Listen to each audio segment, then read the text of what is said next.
Hey everyone, welcome to Black Like Me. As you may notice, I am not Dr. G, as he's out on vacation taking care of himself. My name is Dr. Karen Reece, and I'm the Vice President of Research and Education at Nehemiah Center for Urban Leadership Development. I'm introducing today's show because one, it features Dr. G interviewing me along with my colleague and friend Jerome Dillard, who is the statewide director for Expo, or Ex-Incarcerated People Organizing, and two, because we discuss an issue that's very important to me. As part of my role at Nehemiah, I focus on public education, on mass incarceration, and Wisconsin's criminal justice system. In addition to having a growing prison population, Wisconsin also leads the nation in incarcerating black men. Both Expo and Nehemiah work to support men and women returning to the community following jail or prison sentences, as well as work to influence policy decisions to encourage rehabilitation and treatment over incarceration. If you want to learn more about our work, register for our reentry conference happening on September 9th and 10th.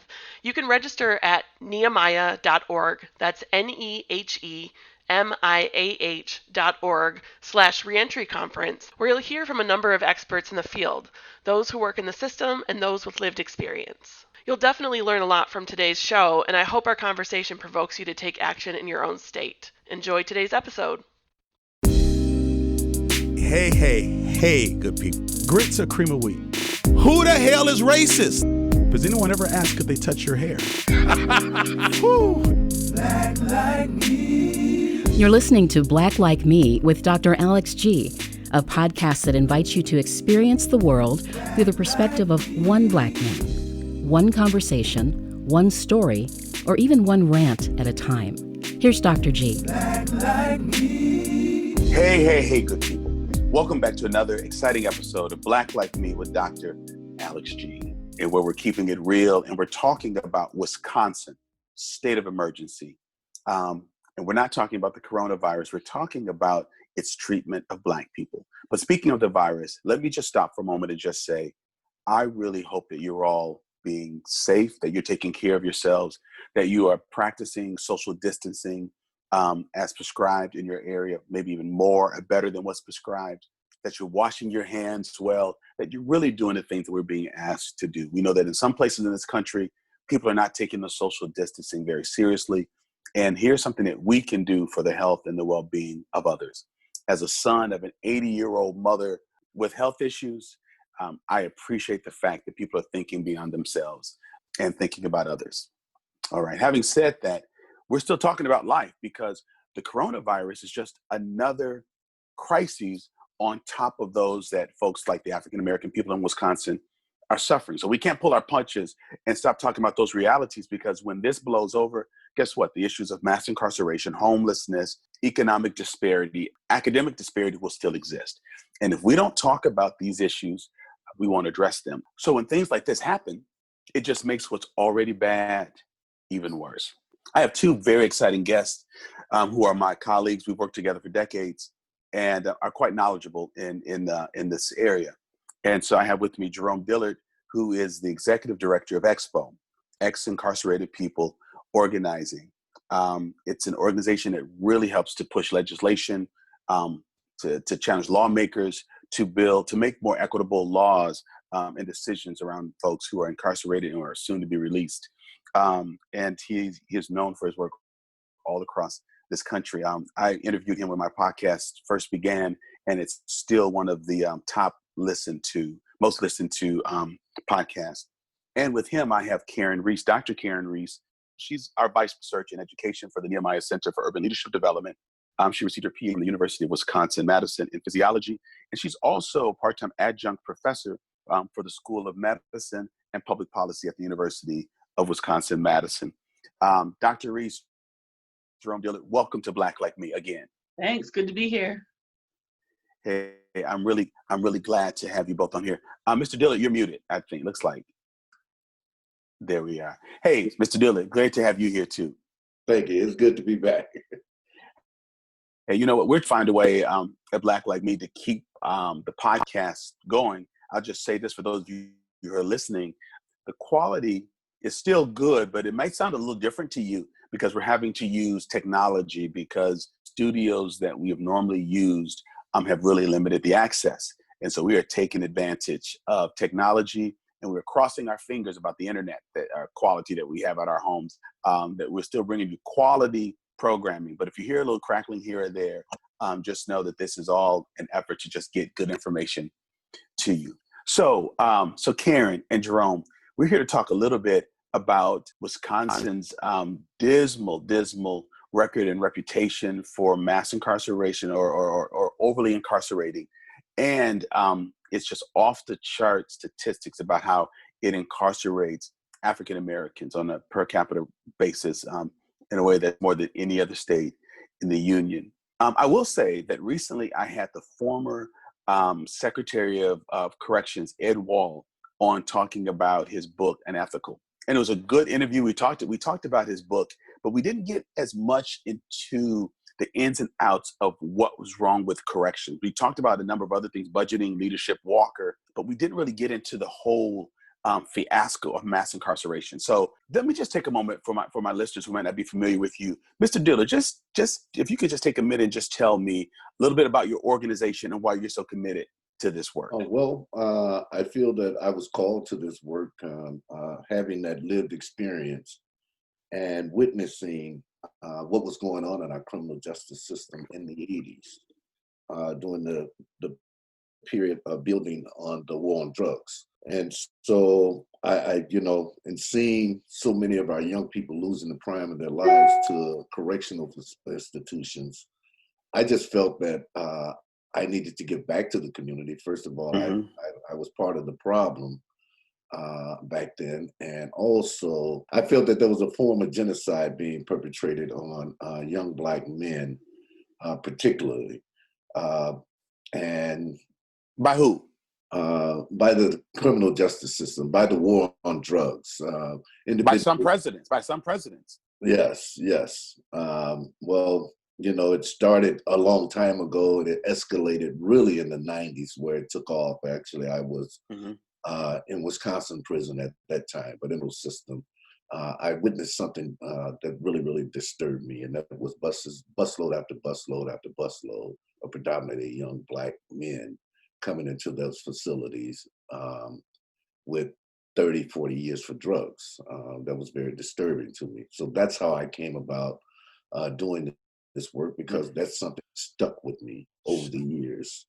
And today I'm the executive director of a statewide organization. Actually, we're planning chapters in other states now. Wow, that's amazing. I've been to Iowa, St. Louis, Missouri. They're on fire. We have an Expo chapter there. And Expo does what specifically? Because I'm sure I didn't do it justice in explaining. Yeah, we are an advocacy organizing organization. We do, many of our members do direct service. They're members, the fact that they've been acted by the criminal justice system. And so direct service is something that we've kind of steered around. I encourage our chapters to look at being more self-sustaining by starting organizations that do direct. And by direct services, you might mean reentry work. So that's help with housing, that's help with sobriety, that's help with self-management. So all of those. Sure. And I just asked that because we have a lot of listeners who may not know some of the mass incarceration jargon. So that's great, and I'm proud that you're expanding it to other states. I want to come back to you to talk about some of that work. And Dr. Karen Reece, you're one of my favorite researchers because of your ability to analyze issues, to tell the truth, to challenge white power structures as someone who's white, but also understand is real. What caused you to become interested in bringing your research and writing chops to this particular area or area of concern? One of the things that I noticed was that nonprofit organizations are really great. They do really fantastic work, life-changing work, and they're really good at telling those stories, those heartfelt stories, but they don't always have the funding or the means to have that solid qualitative and quantitative research to back up those stories. So in other words, instead of just pointing out 1 or 2 or 10 people who the organization has benefited, how do we talk about all of the people who have gone through the programming and talk about successes? And then also look at where things maybe aren't working as well or as expected so we can improve those things. So I saw my analytical research skills as fitting in there and kind of place that wasn't being met. Mm-hmm. Now, the reason why I love working with the two of you so much, Jerome Dillard actually, before he was the executive director of the statewide organization Expo, was the director of reentry for Nehemiah. So at one point, he and Karen Reece and I, Dr. Karen and I, worked together. And he taught me much of what I know about reentry, but really introduced me to the reality of this world. When I was working on my dissertation, I was focusing on the impact of fatherlessness, and he opened my eyes to the fact that mass incarceration, being hard on crime, has directly and indirectly had a huge impact on fatherlessness in the Black community. As I was speaking recently with former Department of Corrections Secretary Ed Wall, there was a quote in his book, and I thought about you both, Dr. Reece and Mr. Dillard, one of the prisons, and basically asked one of the workers about what's going on in there. And a woman said, I'll tell you what's going on. There's a grandfather, there's a father, and a son. Jerome, you addressed that you talked about genocide and seeing multiple generations in jail. And she said, that's what's wrong. They're doing all this crime, more crime than anyone. And I said, wait a minute. That's not true, because I've heard Dr. Reece say, I've heard her debunked that statistic. But that's people's mind that over incarceration, particularly in a state like Wisconsin, we're focusing on Wisconsin because we can talk about the whole nation, but let's focus on where we live, where we work, where we have statistics, and then let people extrapolate these truths to their own state, figure out what questions to ask. But just help me address that. Mr. Dillard already addressed the fact that he saw 2 or 3 generations, dads and their sons, or dads and their sons. But Dr. Reece, do Black people use more drugs? Do we commit more crime than our white counterparts? No, they don't. I think this is best defined when we're talking about drug use. So there's been a number of studies, both self-reported and public health studies, that look at drug use and breaking it down by races. And really, all of us love our drugs just as much as the next person. Doesn't matter what race we are. But Black people are arrested at a higher rate, and then they're convicted at a higher rate, and then they're imprisoned at a higher rate and for longer lengths of sentences. So but not for higher use. But I guess correct, not for higher usage. Absolutely correct. And it's a little bit more difficult to pinpoint what's going on with other types of crime, but the studies suggest that that's also equal across the board.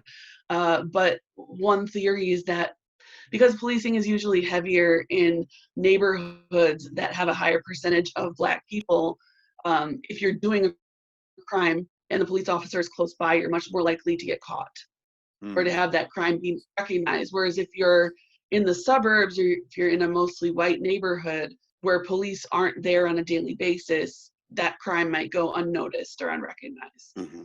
Now, white listeners, you might have to hit rewind for a few minutes to just listen to what Dr. Reece said, because the images that were fed through television and media, the fear that's being fed to folks in a broader community about Black people, particularly Black men, puts us in a mindset so that when we read something like that in a book or hear that statement in a paper, we think, that's why there are more Black people in prison, because that makes sense to our minds. And this podcast exists to help to unravel some of that, to deconstruct some of that thinking. Because if you believe that people are in jail or in prison where they should be because they are selling drugs illegally, then this issue of mass incarceration is just a moot point for you. But if there's something else at work, like racism, over-policing, over-arresting, overcharging, if that's the case, then you must challenge what you think and believe this, because over-policing and being overly in everything means that you're going to have more interaction between police and Black men. You're going to have more confrontations, more escalation. But all of that comes back to help us to deconstruct the lie that we are doing more, that we are committing more drug-related crimes than anyone else. So Mr. Dillard, you're doing work around the country, but I'm trying to keep it focused on Wisconsin. When your colleagues find out that you're from Wisconsin, do they say, man, what the hell are y'all doing in Wisconsin? Like, how do other people in other states respond to you and your work when they find out that you're from Wisconsin? Are they aware? Are your colleagues in other states aware of what Wisconsin is doing with Black people in prison? Well, some are just ecstatic about what we're some of the things that they're hearing from in Wisconsin, like individuals losing street time on revocations. And so what does that mean? What street time mean? Meaning that the time that they've been out of correctional facility, and if there's a new crime or they're being revocated for a rule violation, they can lose up to all of that time that they've done well in the community. And I'll give you a better example, Dr. G. I came home with 5 years of supervision. And that means you have to report it, because again, so many of our people know nothing about incarceration. So you're out of prison, but you're not really out of prison. Parole. You're still considered an inmate. Yes. To What Wisconsin we State commonly of call probation and parole. Gotcha. Okay. Gotcha. And if I had the 5 years. Had I had a slip up in year 4, I've been in the community, and you've known me since I've been in the community. Sure. In year 4, I had a slip up and got caught for a theft.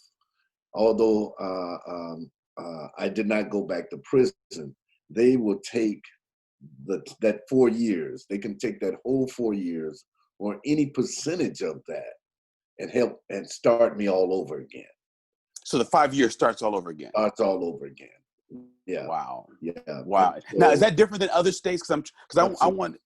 Absolutely. Yeah, so that's one of the things. And you said for rule violations. So, yes. For example, you and I both know, there are folks that we've worked with, and they have pages and pages of rule violations. Mm-hmm. I happen to notice on the bottom of the rule violation, this might have been in maybe 2011 or 12. The documents showed that it was last updated in 2006. So it was a dated document. But I saw a man's rules that said things like he couldn't, as a married man, could not go into Victoria's Secret with his wife, or could not watch the Victoria's Secret commercial during the halftime of Super Bowl. So when we talk about a rule violation, it could be something that's not even related to your case directly, like you can't buy a cell phone or start without a permission of your agent, or or get married without permission of your agent. Like those are some of the rules that we're talking about, right? Or date without permission. So people are thinking folks are going back to prison because they are violating someone again. You're saying it's not new crimes, right. It's rule violation. Right. Being on State Street, for many, their rule is to stay off State Street, but State Street is a huge bus line, Right. So I've had an agent to see one of their clients on State Street and haul them in and throw them in jail. Going into a bar, even if it's a restaurant that has a bar. Like an Applebee's or a Chili's? Like Applebee's, yeah. Like those aren't bars. Like we call those restaurants, and they might have a bar. But that's not like a bar. They sell alcohol because they have a bar inside the restaurant.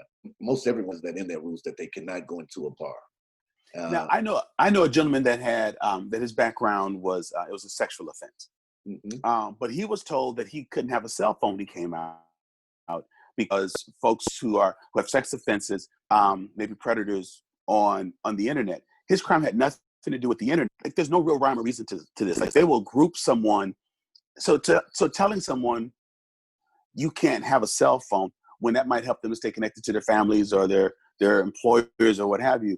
That's something that could cause a rule violation. What are some of the strangest rule violations you've heard of? Well, I think besides like not dating. I know someone personally who I work with right now today who's finally got off paper, who went back for 3 years for having a cell phone. And when his girlfriend broke up, she called the agent and told the agent that he had a smartphone. And what? Yeah. And he went back for 3 years. And I believe, Karen, you know who I'm talking about. I do. I could say that, FD, who's doing great work in the community now. 3 years, yes, for cell phone. Dr. Reece, how about you? Have you heard about any? Like, what's the strangest rule violation, or strangest or oddest rule you've heard of or heard people talk about? Yeah, I think you covered the strangest one to me is not being able to look at ads that or underwear ads in a magazine. Also, things like the rules about not going near a park or State Street in Madison is sort of the main drag of downtown. And so if you're reliant on public transportation, there's almost no possible way you're not going to end up on State Street. Or the bus might stop near a park. And if you are on, a number of people are on electronic monitoring. And so if you're on the bus that stops by a park, your electronic monitor is going to say you were at a park. While and you're so on a bus. Exactly. And so without using like our human brain capacity Our heart. to reason, yeah, but to reason through what's happening, it's just automatic. And again, what I want people to hear is this is unique in Wisconsin, or at least this is not standardized. This is not a national rule. So when you have a school system, we talked about this a little bit with Mr. Care, about what's happened with our kids in education. We're finding out that schools and social services are direct pipeline to prison. So you have people who are not children, young people not finding themselves or finding a place for them in the community. And then you do get into the correction system. This just seems like a trap to me. And again, one of the folks that we worked with has said that a part of this, like Dr. Reece, you mentioned dating or underwear ads. You those of you that are listening might be thinking, well, okay, how is your agent going to know this? They have the ability to put you on a polygraph machine, that's a lie detector test, and ask, have you violated any of the rules that I've not asked you? I mean, who else is scrutinized under that level? I mean, you bring your employee in and say, are you calling in sick when you shouldn't? No. Are you stealing pencils from work? No. Are you surfing the internet while at work? No. Then you have them on a polygraph.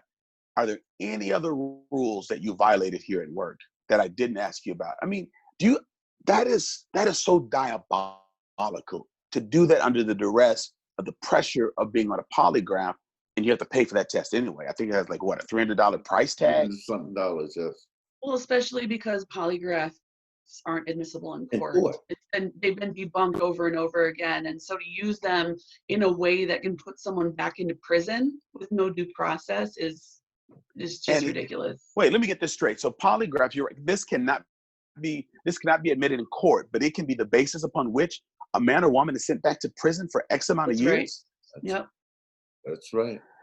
Another thing that I've noticed is individuals have come out again who've gone on for sexual crimes, and they were convicted about something that had to do with another adult. It never had anything to do with minors, anyone close to minors, any children at all. It was always with adults.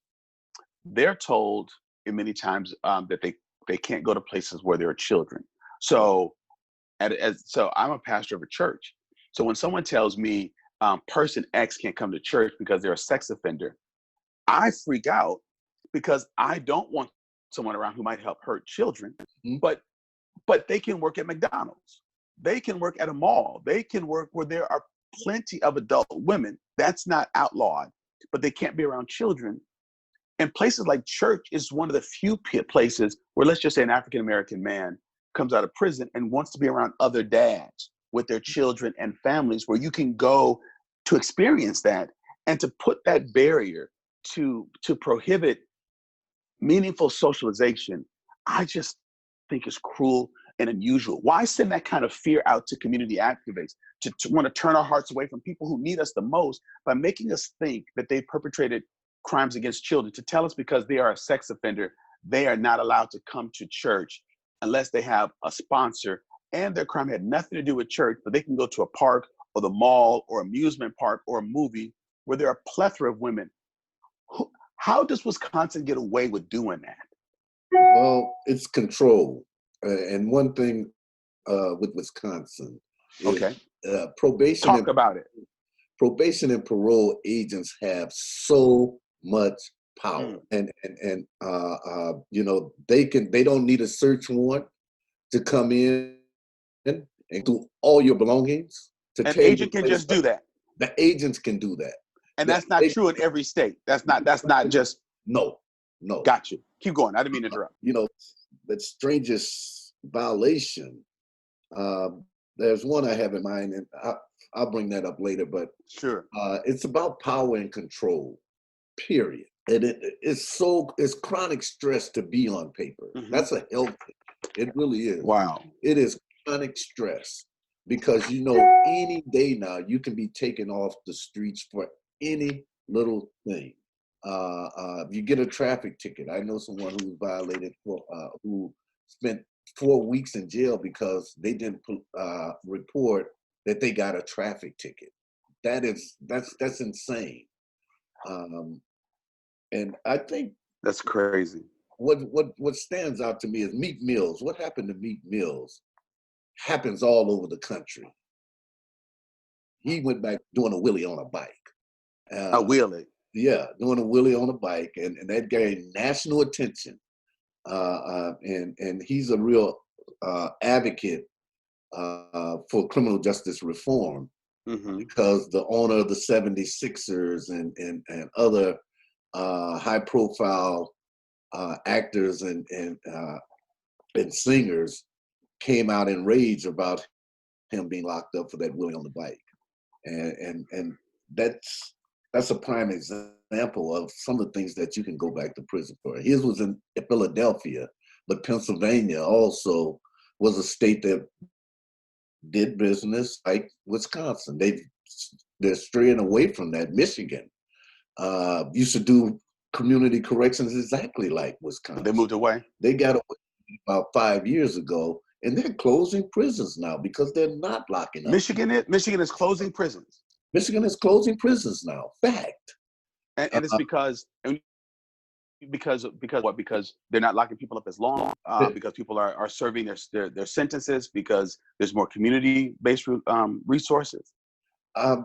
Things like crimeless revocations. Explain what crimeless revocations. Crimeless revocations are the rule violations. Got you.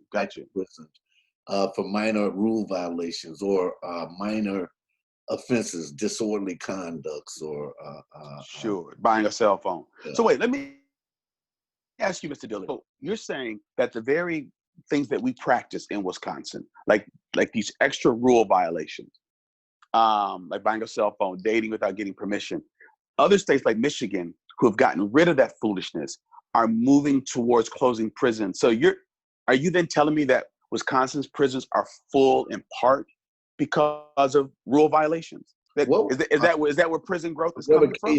Revocation, period. And I do want to say that is the leading cause of admissions into Dodge Correctional, which is our receiving prison here in Wisconsin. That is the leading cause of individuals going back into prison, going back through Dodge, more so than individuals with new crimes.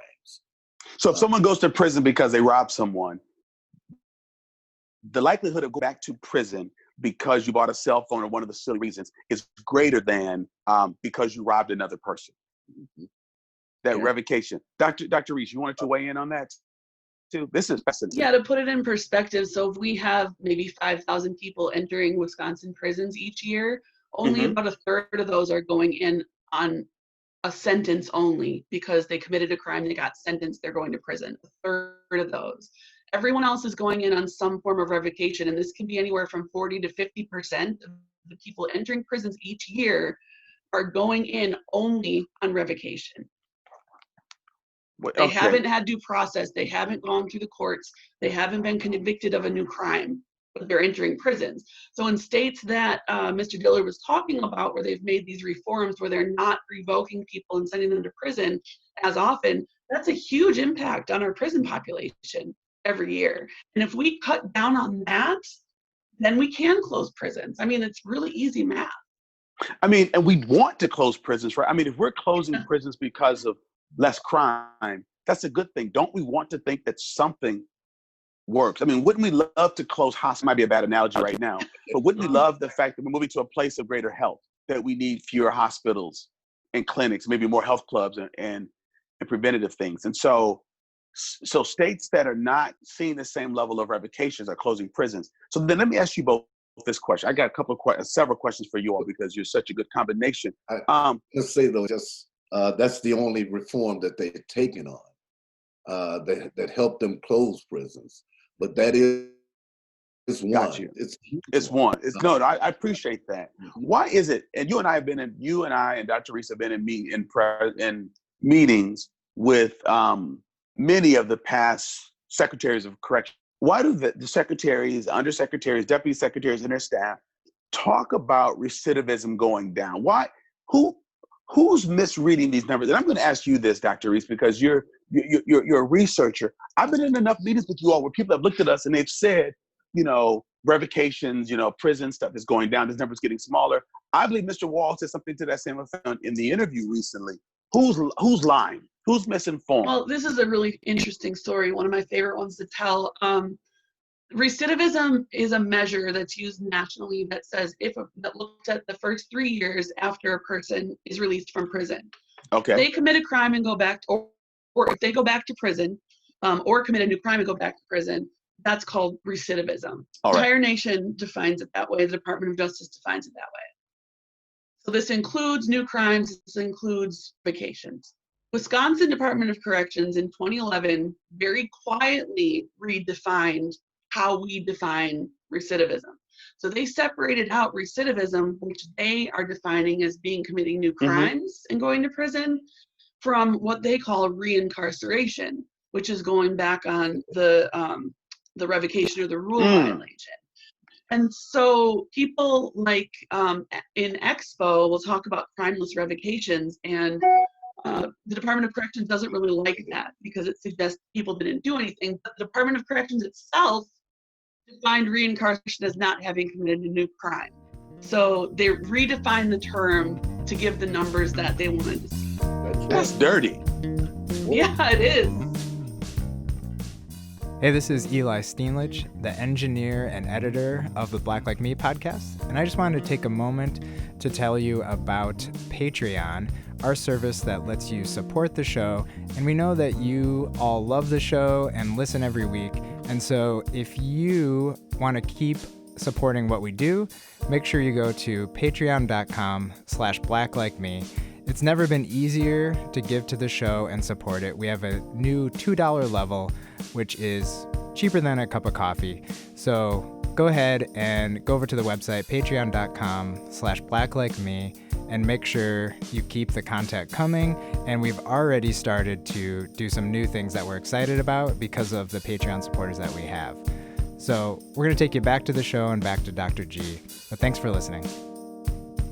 So that's why we're arguing when we're talking about the changes. So I want to repeat this. I want people to understand this. So nationally, we describe it, recidivism.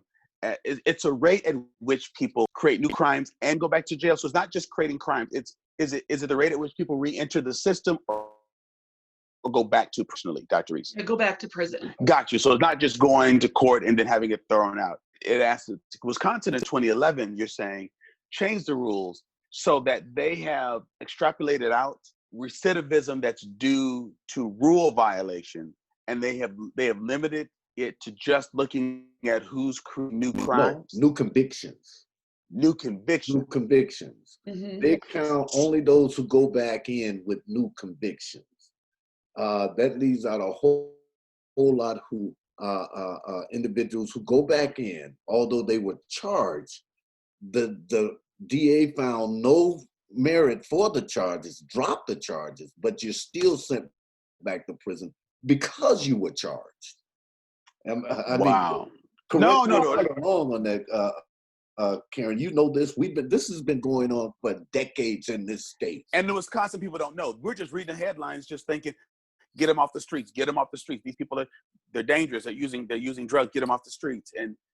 And so Wisconsin reports that we're doing better when actually we are not. Is that correct? That's correct. Absolutely. That's correct. So tell me this: how large is the Department of Corrections budget in Wisconsin? $1.2 billion per year. Yep. Billion. Billion That's what with a B. Yes. Yep. 1.2 billion. So 2.4 billion in every budget cycle. Yeah, because they do a 2-year budget cycle. And Mr. Wall and I talked about this. That's $110 million a month. The breakdown of that is $110 million a month. Hell, for $110 million, couldn't we take everybody out of prison and pay them? I mean, couldn't we take everybody out of prison for $110 million, give them a buddy? You know, you go live with this person, they're gonna keep you out of trouble. For $110 million, couldn't we take half the prison population out, buy them a condo, and pay for their college and still come out cheaper? Yeah, I know I'm being facetious. But that's a lot of money. While I'm talking, Dr. Reece, can you do the math on this? What's 110? How many people are in prisons today? Roughly 23,000. So what's 110 million divided by that? I'm bad at math. No. That's all right. That's right. While she's doing that, I want to say that budget has never impacted how Wisconsin does correction. They could care less. They will find that money. They're talking about raising the budget. The fact is, we had a prison boom. How you doing with the numbers there, Karen? Bad. We'll get it. Don't worry. We'll get it. Somebody else do math. Eli, one of our producers, if you can just cut in and talk over us, 110 million divided by 23,000. Mm-hmm. I'm just trying to see if we were to divide that, how much money is available. One of our engineers, if y'all can do that quickly. So go on. What were you saying, Mr. Dillard? The fact is, we had a prison boom between the crime bill in '94 and 2004. We built 10 new prisons just surfaced in our state. And there's a saying, if we build it, we can fill it. It has become an industry for our rural communities. And many of those communities would collapse if prisons close. They would, because that's the money maker. That is an economic stimulant for our rural communities, the prison jobs. We have generations who have worked in the prison, and then there were communities that lost farmings and just losing population, and we threw prisons up in those communities, and they're economic resource for those communities. I believe that is part of the reason we can. Right now, Expo is on a campaign to close Green Bay Correctional. We're getting a lot of support in this because that's very valuable land there. That's very, very valuable. It's on the river. They came to this Capitol with blueprints on how they're going to build this out. Our fight is to stop them from building a new prison. Because if they build it, they will fill it. Well, they're filling them anyway. Hey, Eli, my producer, just said it's $4,700 a month. That's $57,000 a year. Wow, that's a good living wage for some people. That's in Madison. That's middle class. Yeah. So well, and just to clarify the number we usually hear, it costs in the $30,000 range to incarcerate someone per year. Mm-hmm. So looking at corrections budgets, what's not being factored into that are things like all of the employees, all of the Department of Community Corrections employees, operating facilities, utilities, all of those costs are not in that $30,000 number. So the number you just calculated is really closer to the real cost of people being involved. Of course, we're not looking at people in community corrections either. Sure. The point is, it's a lot of money. The point is, it is a lot of money. Hey, Mr. Dillard, tell me, and I want people to understand how it got off track, because there's a lot of misconceptions that we have about mass incarceration. Like, people assume that there's a parole board. You watch Shawshank Redemption. Remember, Red goes before the parole board regularly and talks, and they deny it. Wisconsin does not have a parole board that functions like that, correct? Mr. Dillard, when did we stop, or how does that function now? Because I wanted to debunk how the parole board and truth in sentencing is connected, because I think our general public doesn't understand that, and I think that will help them to get the crisis. So talk to me about the state of our role, our parole and truth in sentencing, and how that works in Wisconsin. Well, we do have a parole board. Okay, so I misspoke. But does it function like we see it like in Shawshank? Does everybody go before and have a chance to get out early? Well, parole came to a halt for a very long time in the state, for the simple fact that we had an administration that didn't believe in redemption or mercy, really.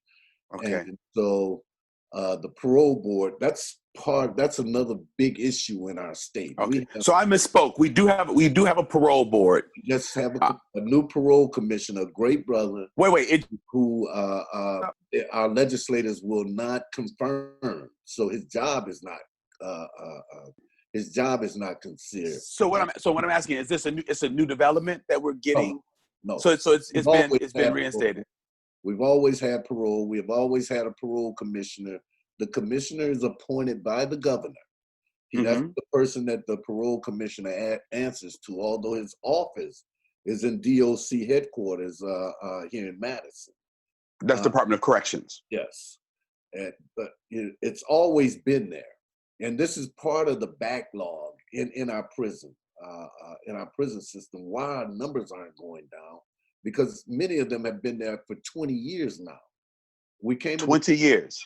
We came into Truth and Sentencing in 2000. Tell me what Truth and Sentencing is. That is individuals who want what you're sentenced to, you have to do all that time. There's no way of earning unless your judge pronouncing your sentence that you're eligible for an earned release program. Those we don't have enough of, so very few are funneling through the earned release program. So those of us who have watched, So those of us who've watched New York, all these New York crime shows, CSI and stuff, where someone might say we're gonna charge them with this, and they'll have good time, and if the sentence is this much, that means I probably served this much. That goes away with Truth and Sentencing. So if your sentence is 25 years, you don't serve 50% of that, and then because of good time you get out. 20 years means 20 years. 20 years means 20 years. Actually, 20 years means 20 years. Roughly. So then where does the parole board come in for someone who gets Truth and Sentencing? Well, it doesn't. Okay, that's why it's getting mixed up. So, okay, I got you. This old law parole is a huge issue that in our state. We have 3,000 people who are sentenced prior to 2000 who have to see the parole board. Got you. Many now, under the old law, if your judge said, "I'm sentencing you to 40 years," he had in mind that you would be eligible for parole in 10. And they sentence with that in mind. Yes. That's in his head. That okay, I give him 40. At least he's gonna do 10, the very minimum. Got you. And with good behavior, he may be out in 15. But there's also a mandatory release date connected to the old law.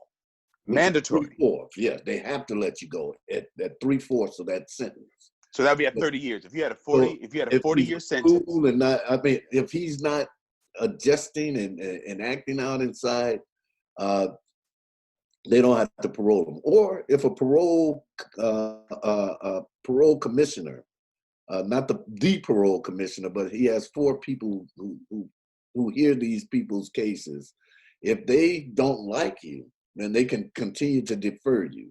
A defer is, we'll come back and see you in 12 months.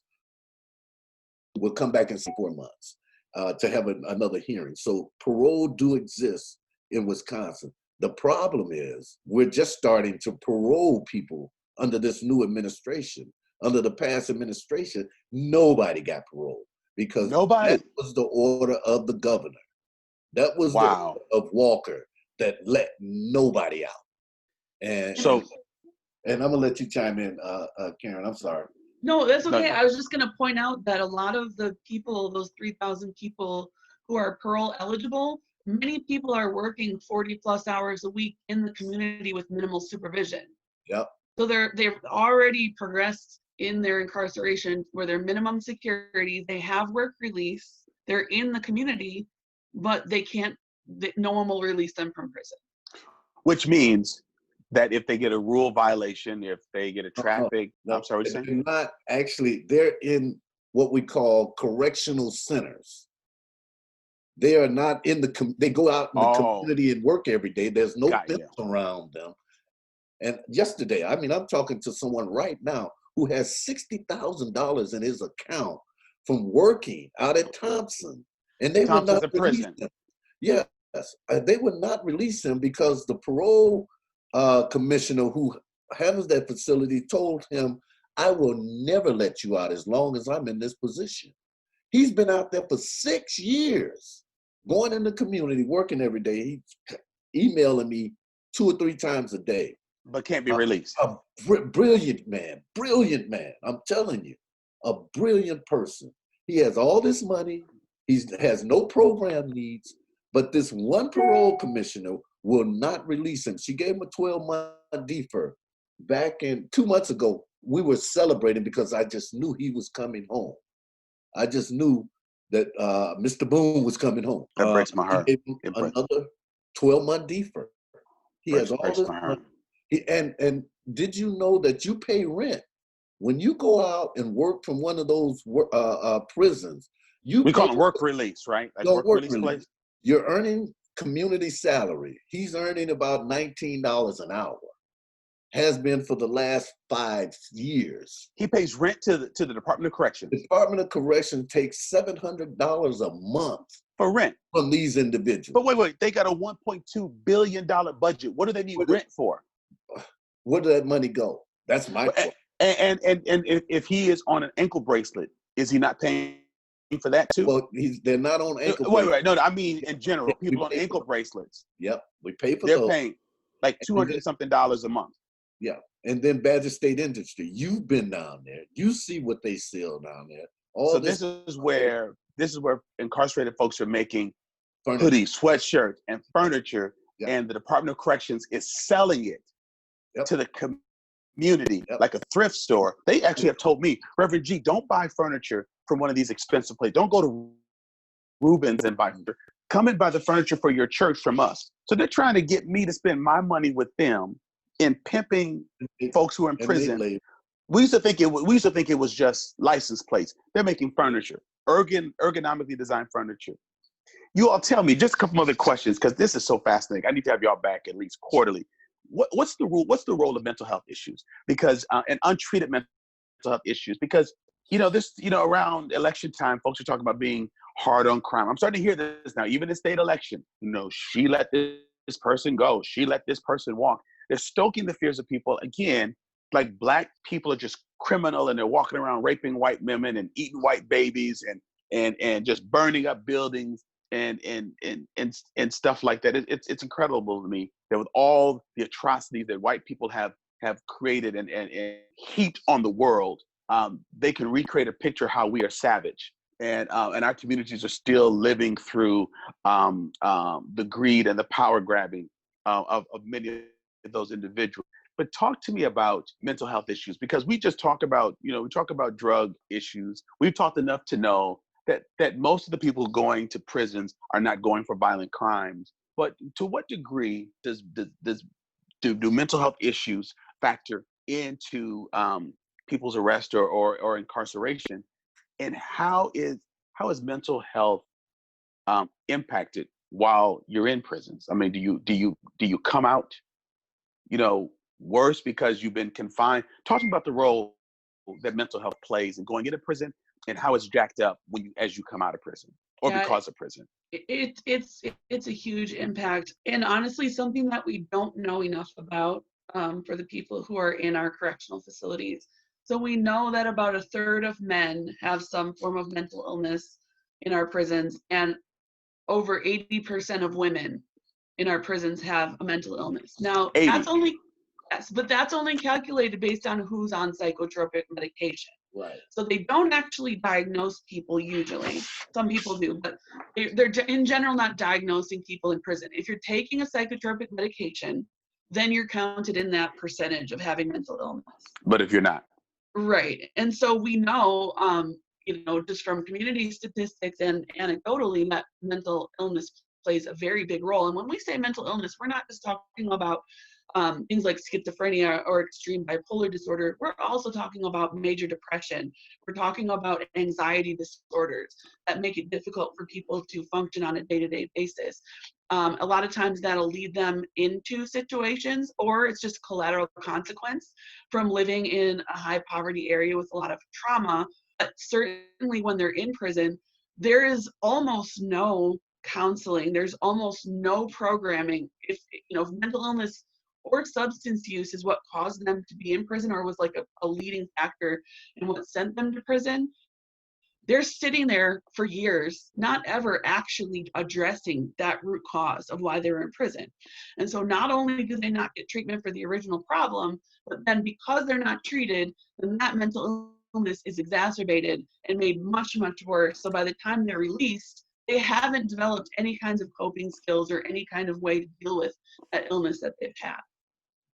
So they've been withdrawing naturally without any other, I mean, they're not on medication or counseling to deal with the issues that caused the addiction or push them to the crime. So they get no treatment, but then things are getting worse because of fighting and crimes and worrying about your family and all of that. You would come out in a worse mental state. And Mr. Dillard, I've been in enough meetings with you where you said you're still waiting for some of the counseling services that you were supposed to have gotten while you were in prison. That those services never came to you. It did not come as they were promised. Addiction and mental health was the leading cause of me being incarcerated. I never got treatment for it.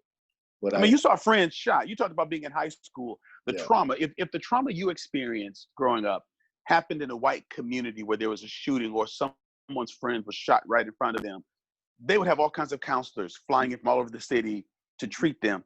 You watch shootings, murders, all of these things happen, and no one said, hey, little black boy, let's sit down and talk with you about what you just saw. Let's clean that blood off your shoes, and let's talk about just seeing this man being shot by someone in a car and drive off and not be caught by the police.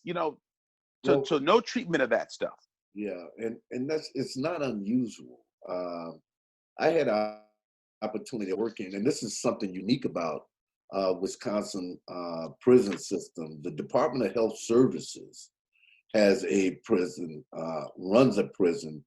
DOC are their only client, but it's a mental health AODA prison itself. It's here in Wisconsin. Yes, that's how I was able to go up there and work in that facility. Myself and Tamara Ullman, the former director, he's not a ward. They didn't call him. He wasn't a ward. He was a director because this is under the Department of Health Services. Very, very expensive to run. Very expensive. But, they have psychologist staff of 9 or 10 psychologists. They have what they call PTAs, psychiatric technical technician, something. Sure. Work with them. And then there's DOC staff who does the security. The fact is, working in there as a peer support specialist and a coordinator for having that lived experience was a great example of how we, those who have that lived experience and have overcome some of those barriers, those obstacles of mental health and AODA, how we can impact individuals who work in there. I often say that we do not appreciate the value of formerly incarcerated people who have overcome some of those struggles. So are these folks being hired to work in there? So it's great that you go in and train. We were hired to work in there. That's your organization right. Was. No. But as individuals. As individuals. As a staff. I was a state employee. Tamara was a state employee. Now they have 3 formerly incarcerated people who are working there as state employees with the benefit packages and everything. Now this is unusual in the country. Wow. But the work that's going on. That's a smart move. That's a smart move. Especially for women. They do tremendous work with women. I was on the committee that helped build the women's wing of that because there was a thing in Cheetah, they were sued, and we had to build a wing at the Wisconsin Resource Center for women, and all of the psychological, the thinking of how to treat psychological people was planned into that. I mean, they have blue skies painted on the ceiling. They have colors. They have all the rocking chairs and balls and therapeutic things. Sure. Wow. What's the capacity of that place? I think they're around 700. It's very, and gotcha. Out of 20,000, 23,000 inmates, 700. I appreciate it, I just wanted to put in perspective for our listeners. That's not the bulk of the folks. And this but that's a great space. This isn't a place where people are sentenced to and go home. Unfortunately, this is a place where most people are going because they have severe and persistent mental illness and they can't function in general population, or because they have longer sentence and they're not coping very well. They'll get sent to this place to get readjusted, and then they'll be sent back to wherever they were staffed. Back to their prison. Wow. That's you've been there before, haven't you? Yeah, it's amazing. And they have a staffing ratio of 2 staff to every 1 person incarcerated. I want to go there. I want to see that. Mr. Dillard, I got like one more question for you. And while you're doing that, Dr. Reece, I want to see if you can just help me do some research while I'm asking him. I want to know what the next largest department is within the state of Wisconsin. I want to know what their budget is. But Mr. Dillard, just 2 questions. One, what helped you to make the transition? You did 3 prison stints, and your story is so I know you can't tell the full story, but can you give me like 3 or 4 bullet points of transition out of prison that last time and stayed into the community? Like, what are 3 things that were helpful to you? Because I want people to know this is doable. Number 1 was my faith walk. Okay. And connecting. So faith is important. With the faith community was key. Okay. Number 2 was actually, it started the day that I was arrested in Wisconsin. And that was planning on what I would do, how I was going to stop this cycle. And over the almost 4 years that I was in Wisconsin, that was a constant for me, to think of what I can do different. So my reentry began at my arrest, and that's in all honesty. I was tired. When they put the cuffs on me in Wisconsin, I just knew I could no longer go through this, and I began to think about what I'm going to do different. Connecting with the faith community was huge for me. And establishing a different social network.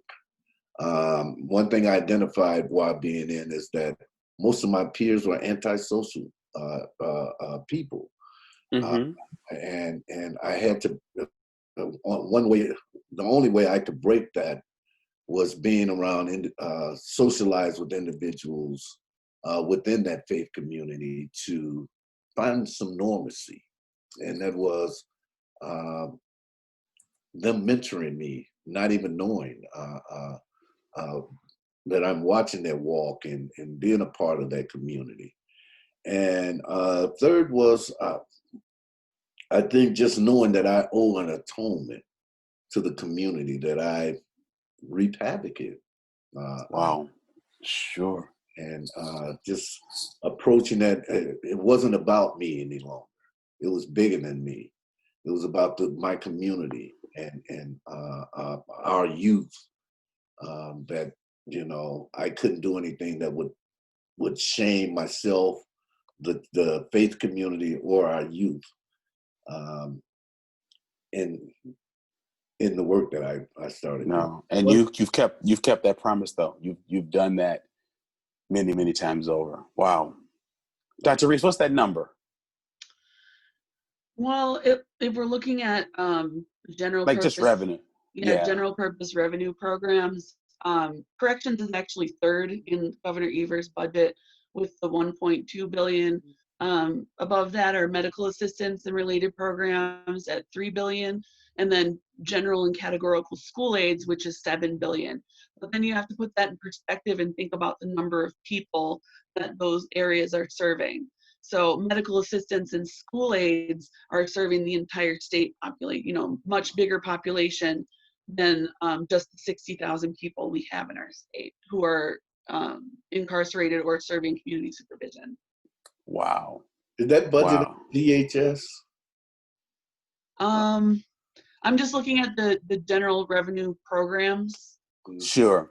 Not necessarily the departments, although corrections is listed separately there. Right. I just wanted people to have an idea of maybe how corrections compare to Department of Health and Human Services, or I've always one of the other.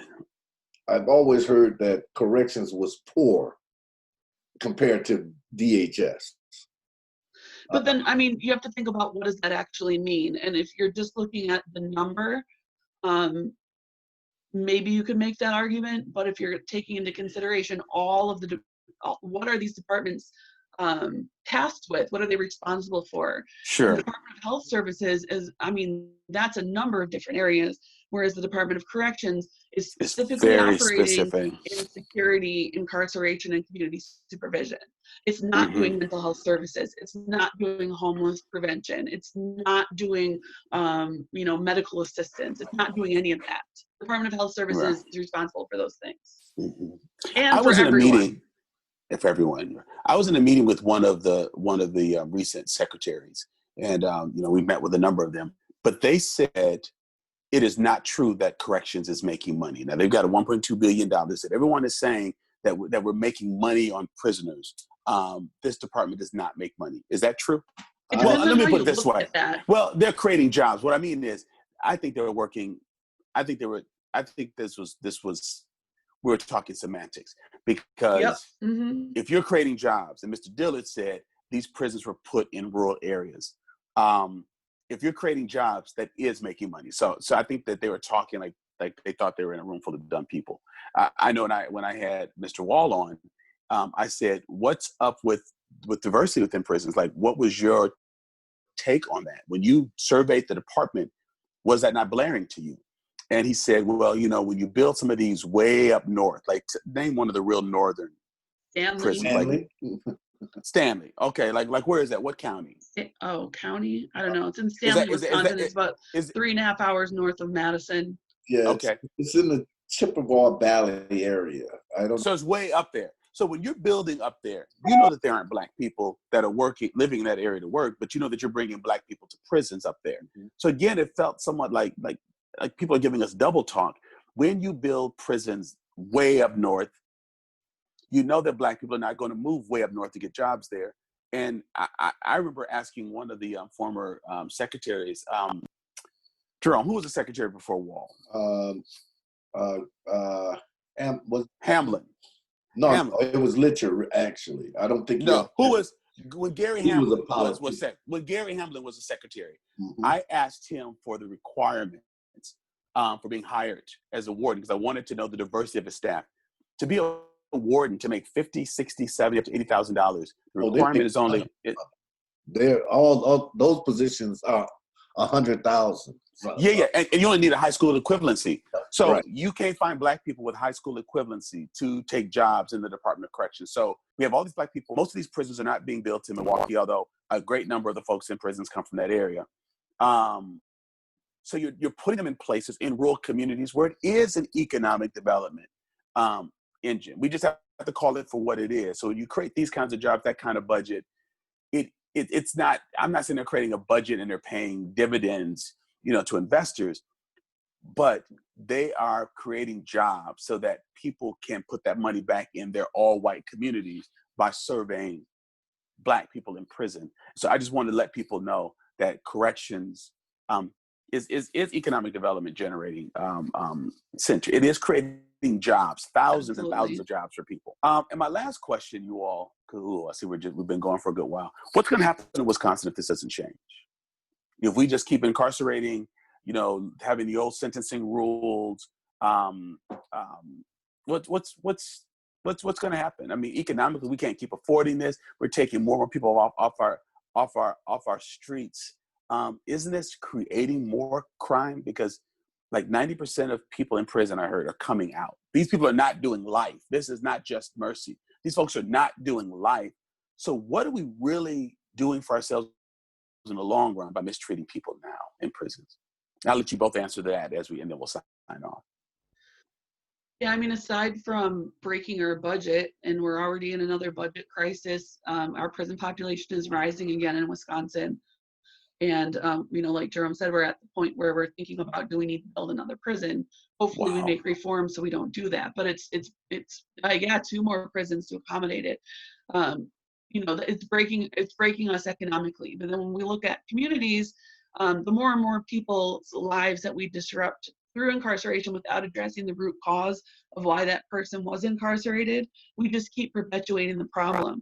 And because of that tough on crime narrative that's persisted for 40 years now, we have things like in Dane County, Wisconsin, in Madison, Wisconsin, it's illegal to deny a rental application or not renew a rental application for any conviction of any nature at any point in a person's life.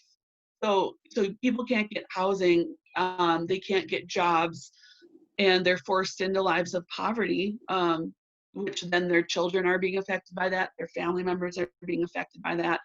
And as we see with a lot of other crises, it doesn't just stop. If it's affecting Black people for the most part, it always ends up spilling over into the dominant community. So eventually then white people are going to experience it too, and it takes over. It destroys our communities, period. No, that's so ugly, but you described it so well. How about you, Mr. Dillard? I mean, you and I, we've gone together to what's the place, the last place we went to with Chaplain, where we did some leadership development. It wasn't Red Granite. Which one was that? Fox Lake. I talked to a young man in there who said he shows up to GED classes. There's an instructor there one day, but not the next. So it's not even consistent. So if we're not educating people and we're not giving them mental health issues, what the hell are these men and women doing all day? Playing ping pong and just building up their own anger? We're not educating them and we're not getting them well. What are we doing? Well, that's a very valid point, and in all honesty, we cannot continue business as usual in our state. It doesn't contribute to, actually it worsens community safety. It keeps individuals in a constant state of hopelessness, and it's not healthy for families. And it gives them no skills and no real sense of stability when they get out. What's going to keep them out if they've not been treated and have not been educated? What do we expect them to do? Well, we're wrong to expect the department to do it. Okay. In all honesty, we are wrong my call to action is we have to do it. We can't expect them to do it. It's not going to happen. The way this is functioning now has functioned this way for a very long time for a reason. And the fact is, if we can't continue to go on, that means we have to come together collectively as community, as informed incarcerated people. Last night I was on this call, and a brother from Illinois had just came home, and he was on the call and he couldn't understand the technology, but I had to commend this brother. I said, brother, I commend you to be home and doing a Zoom call. He didn't know how to work the sound and all of that, but they embraced him. What is it? Fellowship something, a group in Champaign, Illinois. They embraced this brother. This is what we have to do.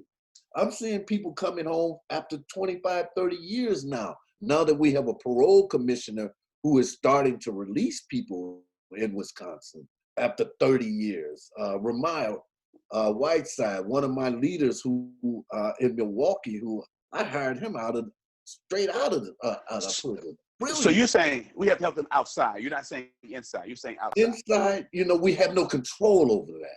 That's what I'm saying. So I want to make sure I'm understanding. But can we put pressure on legislators to put with $1.2 million to use some services inside? I get we got to help them when they come out. The fact is, they need to contract with community-based. That's what I want to get at. Organizations. See, the same people who have been getting the contracts are still getting the contracts, and they have a horrible track record. They're part of the problem. Of success, horrible. But yet and still, and this is what I'm on the secretary about, and he said he's going to look at how they do contracts, because we got people who would rather live in the streets than go to a halfway house in this city, because they know it's a setup. Many have went back to prison.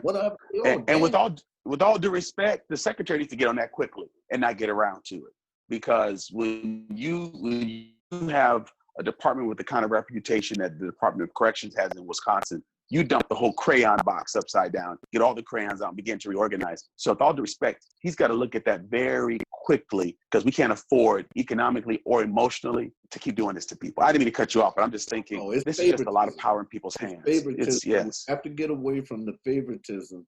We have to look at organizations that hire those who have lived experience.